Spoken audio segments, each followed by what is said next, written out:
Ang debosyon po natin mula sa Kasama ni Jesus ngayong araw ng Martes, ika-10 ng Hulyo, ay pinamagatang Ang Pinakamabuti ng Diyos, na isinulat ni Ginang Ana Blanc ng Missouri, USA. Basahin ang awit 139, 13 ng 18, at bigyan pansin natin ang awit 139, 14, na ganito ang sinasabi: Kahanga-hanga ang pagkakalikha niyo sa akin.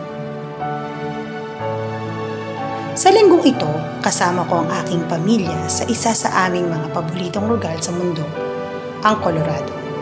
Napapaligiran ito ng mga bundok at napakagandang pagmasdan sa malayo ang mga pinagpatong-patong na kulay abo at lila.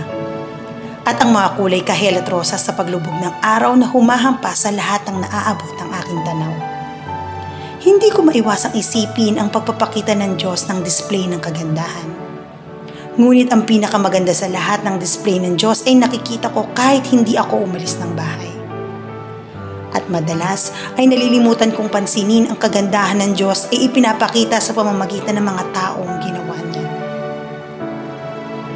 Ang mga tao ay maganda at kamangha-mangha ang paggawa, mga larawan ng kanilang lumikha. Sa bawat isa sa atin ay naroon ang bahagi na kabanalan ng Diyos, upang sa ating pagiging natatangi ay maibahagi natin ang isang kalikasan ng Diyos sa mga taong nakakasalubong at nakakasalumuhan natin.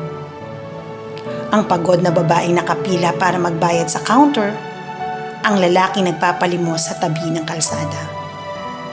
Ngayon, gusto kong hilingin sa Diyos na tulungan akong makita ang kagandahan ng sangkatauhan. Paniwalaan ang pinakamabuti sa iba at ang abutin ang ibang tao at maglingkod ng tapat. Naway hindi ko kailanman ituring na istorbo o mas malala pa, lubusang makaligtaan ang isang tao na itinuturing ng Diyos bilang isang mahalagang perlas. Gusto kong maghinay-hinay, tumingin sa paligid at kilalanin ang larawan ng Diyos sa bawat taong makakasalumuha. Atin pong ipanalangin upang lumago ang pagmamahal sa aking kapwa. Tayo pong lahat ay manalangin.